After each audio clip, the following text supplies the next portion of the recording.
The sharp hum of tires on cracked pavement echoed through the quiet countryside as Ethan Cole's silver Audi curved along Route 8, cutting through the foothills that led to Ashford, Vermont.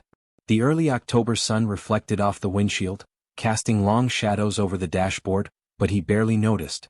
His hands were tense on the wheel, his jaw tighter than it needed to be. 10 years away, a billion-dollar company in San Francisco, and somehow he found himself back in a town he swore he'd never set foot in again. The GPS chirped that he was 2 miles from his destination, but each passing minute seemed to draw up a memory he thought he had buried. The narrow roads lined with sugar maples hadn't changed. The same rust-red barns leaned at familiar angles. Even the names on the roadside mailboxes, Finch, Dwyer, Monroe, felt like ghosts whispering his past. The last name hit hardest, though he quickly looked away. Officially, he had returned to handle the sale of his grandfather's estate, an old farmhouse with more history than insulation. Unofficially, he had been summoned by Jack Cole's final will, delivered by a small-town attorney who still typed letters on a manual typewriter and signed them in blue ink. The instructions had been specific. Ethan must stay in Ashford for 60 consecutive days before the contents of the estate, including one sealed letter, could be revealed. He had laughed when he first read it, some kind of sentimental manipulation from the old man. But now, driving into town, the laughter felt hollow. Ashford looked much the same as it had when he left at 23 with nothing but a duffel bag and a head full of ambition.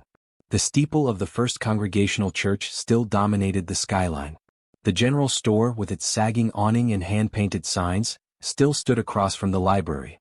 And the library, he tried not to look, but instinct drew his eyes toward it. No longer a library, now it was a cozy-looking independent bookstore called The Hollow Shelf, and that's when everything inside him stopped. There, through the bay window framed in ivy, stood Rachel Monroe. Her profile hadn't changed, soft auburn hair cascading over her shoulders, the same graceful tilt of her neck as she leaned toward a display of children's books. She was smiling, radiant in a way that cut through every defense he'd carefully built over the past decade. But it wasn't her that truly stole his breath. It was the little boy standing beside her, no older than 5, holding her hand. The boy had Ethan's eyes, gray-green with that same quiet intensity. He had Ethan's chin too, and the same cowlick that no amount of gel could tame. Ethan's fingers gripped the steering wheel tighter, his heart pounding in a rhythm he hadn't felt since his early startup days. He pulled into a space across the street and sat motionless, unable to look away. It wasn't possible. Was it? His mind scrambled, flipping through timelines, memories, possibilities. He hadn't spoken to Rachel since the day he left, after that final brutal argument when she told him she couldn't leave Ashford, and he told her he couldn't stay. He had changed his number, his email, his address, cut ties clean and fast. He had convinced himself that love had been a distraction, a detour from destiny. Across the street, Rachel turned toward the window. Their eyes met.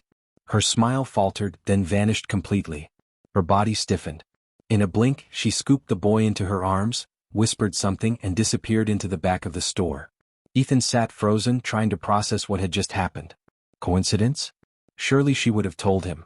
Unless she hadn't had the chance. A tap on his window startled him. It was the parking officer, pointing to the expired meter. He tossed a few quarters in without saying a word and walked into the small attorney's office 2 blocks down. The walls smelled of dust and lemon polish. Mr. Harding, the town's legal relic, greeted him with a slow nod and handed over a single envelope, thick and sealed with wax. "Jack wanted you to have this," the old man said. "But not to open it until the end of your 60 days here." He was clear about that. Ethan stared at the letter, heart still racing from the bookstore scene. Whatever he thought this return trip was going to be, it had already taken a turn. Somewhere behind the carefully curated version of his life, something real waited, messy, unresolved, and possibly life-altering. He tucked the envelope into his coat pocket and stepped back into the cold Vermont air, glancing once more toward the hollow shelf. The leaves rustled overhead like the whisper of a promise he didn't yet understand. The next morning, Ashford was blanketed in a thin veil of fog, the kind that clung low over the hills and softened the town's rough edges. Ethan Cole woke early, the unfamiliar stillness of his grandfather's house gnawing at him. No city traffic, no urgent emails blinking on his screen, no Vanessa pacing the kitchen with her Bluetooth headset and protein smoothie. Just the creak of old floorboards and the distant caw of crows in the trees beyond the orchard. He poured himself a black coffee in a chipped mug that read, "Best Grandpa Ever," the handle long since cracked and glued back together. He didn't remember seeing that mug before. It must have been new in the past 10 years anyway. Ashford hadn't changed much on the surface, but as Ethan wandered through the town's narrow streets that morning, he began to notice the subtleties. The bakery on Main Street now sold cold brew and vegan croissants. The old gas station had been converted into a flower shop. The high school had a fresh coat of paint and a new electronic sign. But other things, most things, remained as they had always been. The church still rang its bell on the hour. The bench near the war memorial still leaned slightly to the left. The people still nodded in quiet recognition but kept their distance, as though unsure if the prodigal son was someone to welcome or avoid. Ethan didn't go back to the bookstore. Not yet. He couldn't face Rachel again without answers, or at least the courage to ask the right questions. Instead, he made his way to Willow Lane, to a modest one-story house with a swing hanging from a crooked elm tree. Maggie Harris opened the door before he even knocked, wiping her hands on a dish towel. Her eyes widened only slightly when she saw him. "Well, if it isn't Ethan Cole," she said, stepping aside. "Took you long enough." Inside smelled like lavender and old books. She poured him tea without asking and set a plate of lemon cookies between them.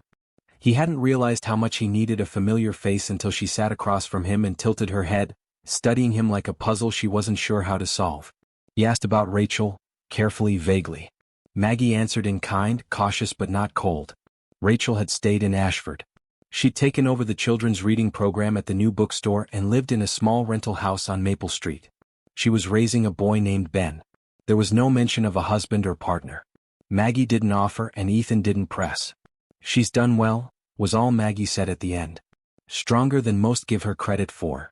That afternoon, Ethan drove up the winding path to the cemetery on the hill overlooking town. The leaves were beginning to turn, casting amber shadows across the gravel walkway. He found his grandfather's headstone beneath an old oak tree, plain and dignified. Just Jack Cole, 1935 to 2023. A life built brick by brick. Ethan stood there for a long time, hands in his coat pockets, feeling the weight of what had been left unsaid between them. Jack had always been stubborn, always a builder of things, homes, furniture, legacies. Ethan had never fully understood the quiet discipline of it, the roots Jack had dug deep into the community. Until now. He traced the edge of the stone with one finger and whispered something he wasn't sure he believed. "I'm here." Later, while driving back through town, Ethan parked near the post office and stepped out just in time to see Rachel crossing the street ahead of him. She didn't look up. She held Ben's hand, guiding him around a puddle, her other hand clutching a bag of books. Ben wore a navy hoodie and sneakers with orange laces. He skipped as he walked, then stopped suddenly to examine something on the ground, a rock or a bug maybe, and laughed. Ethan froze. The sound was like an echo from his own childhood. He didn't approach. He didn't say a word. But the resemblance was undeniable. The boy's gait, his curiosity, the slight tilt of his head when he asked Rachel something, it was all so familiar it hurt. That evening, Ethan wandered through the attic of the farmhouse, more out of restlessness than curiosity. Dust clung to his jacket as he pulled open a weathered trunk tucked behind old furniture. Inside were blueprints, photographs, and a box of keepsakes tied with twine. At the bottom, a faded postcard slipped loose and fluttered to the floor. It was from Rachel. The date was barely legible, but the image was unmistakable, a scenic overlook just outside Burlington. On the back in her handwriting, "Still here. Still waiting. Some truths can't be buried forever." Ethan read the postmark again.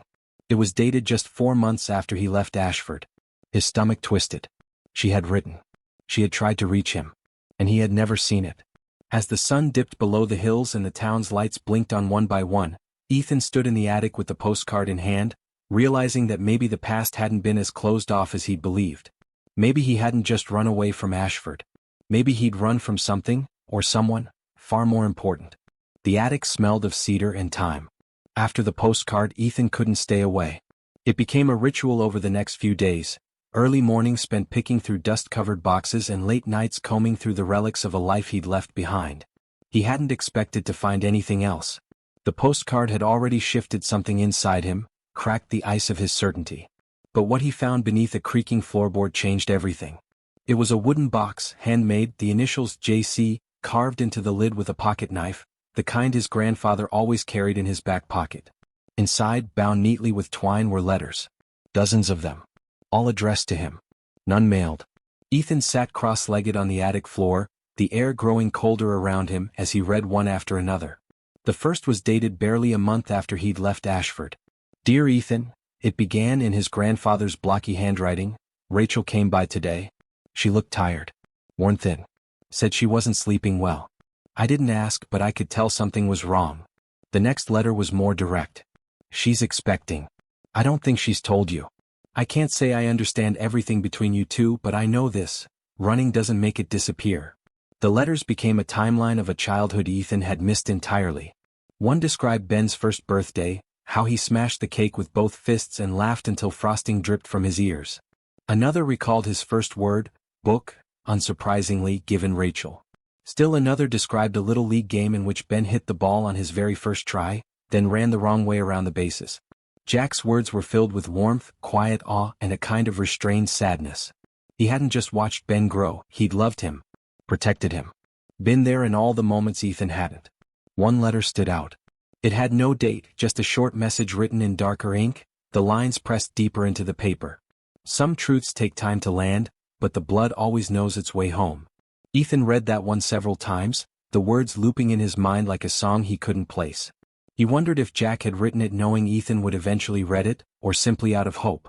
Either way, it made Ethan feel as though the old man had known exactly what he'd do, when he'd return, and what he would need to hear. A few days later the inevitable happened. Rachel saw him outside the school. It was dismissal time, and Ethan had parked across the street just to catch a glimpse of Ben again, the now familiar backpack bouncing on his shoulders, the same determined expression that Ethan recognized too well. He hadn't spoken to Ben, not yet, but he watched quietly from afar, hoping to feel less like an outsider and more like someone reclaiming something he'd lost.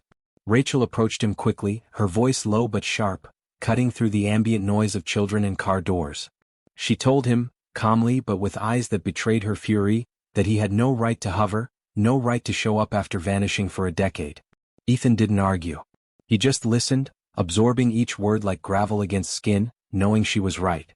When she walked away he didn't stop her. He wouldn't earn forgiveness in a day. That evening Vanessa's voice filled his phone in harsh bursts. She had left 5 voicemails already, but this one was more frantic. She accused him of hiding something, demanded an explanation for his sudden departure from the city, the meetings he'd missed, the press waiting for a response about the future of coal innovations. She said things like loyalty and professional collapse. And what about us? Ethan stared at the phone but didn't answer. He couldn't, not with Ben's face still burned into his mind and Jack's letters folded neatly on his desk. The turning point came during a chilly Saturday morning baseball game. He had learned from Maggie that Ben played for the Ashford Cardinals, a team full of 6- and 7-year-olds with oversized caps and mismatched cleats. Ethan stood far back from the field, away from the parents, unnoticed behind the chain-link fence. He watched as Ben took the pitcher's mound, small and serious, tapping his glove twice before every throw, just like Ethan used to do as a boy. The first pitch was wild. The second better. The third perfect. A strike. Ben didn't cheer. He just nodded once, composed, then prepared for the next batter.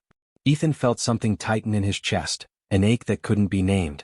It was pride and grief and guilt all woven together. Rachel stood on the sidelines, cheering softly. She didn't look over. She didn't need to. Ethan wasn't hiding anymore. The letters had anchored him to something real. This wasn't just about the past. It was about what kind of man he would be now. As the game ended and the kids swarmed around a cooler of orange slices, Ethan took one last look at Ben's determined face and walked away with a promise forming inside him. If there was a way back into this boy's life, into this town, into the home he had so carelessly abandoned, he would find it. He owed it to Jack, to Rachel, and most of all to Ben. Ashford had been quiet all week as if holding its breath. The clouds thickened, heavy with snow, and the temperature dropped with a sharp finality. The local news warned of a record-setting blizzard sweeping down from Canada, expected to blanket Vermont in white and isolate the smaller towns. Most people stocked up on firewood and groceries. Rachel kept Ben home from school on Thursday, more for precaution than concern. By Friday morning the snow had begun to fall in thick, unrelenting sheets. Ethan had just returned from the town hall, where he'd been reviewing paperwork related to the property transfer of Jack's estate, when his phone buzzed with a message from Rachel. It wasn't a plea or an accusation. It was just 2 words, Ben's sick. He was already halfway to her house before she followed up with another, hospital. Now, when he arrived at Ashford General, the waiting room was packed with families trying to beat the storm. The nurse at the desk recognized him instantly and waved him through to room 4B, where Rachel stood at the foot of the bed, her face pale and lined with fear. Ben lay motionless, a mask over his face delivering oxygen in shallow pulses.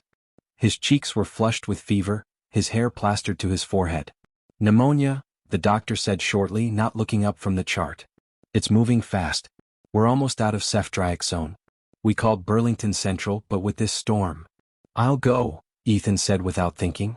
Rachel spun to face him, eyes wide with disbelief. You can't. The roads. I have snow tires and four-wheel drive, he interrupted. Tell them to have it ready. I'll get it. The snow was already ankle-deep when he reached his SUV, the wind slapping his face like icy fingers. He punched in the address of Burlington Central Hospital and took off, leaving tire tracks that filled in almost instantly behind him. The plows hadn't touched the rural roads. Visibility was down to a few yards. Tree limbs bowed low under the weight of the snow. Twice he had to swerve around abandoned cars and fallen branches. His mind was a whirl of flashing memories, Ben coughing into his pillow the night before, Jack's last letter, the years he had lost, the look on Rachel's face as she tried to stay strong beside her son. It all converged into one singular fact. Ben needed him. Not money. Not legacy. Not apologies. Just this desperate drive through the same mountain pass where Ethan's own father had lost his life during a winter storm decades earlier. There was a moment just before the summit when he nearly lost control. A deer bolted across the road, its form barely visible through the snow. He swerved instinctively and the car spun, sliding sideways toward the edge. The guardrail caught him at the last second.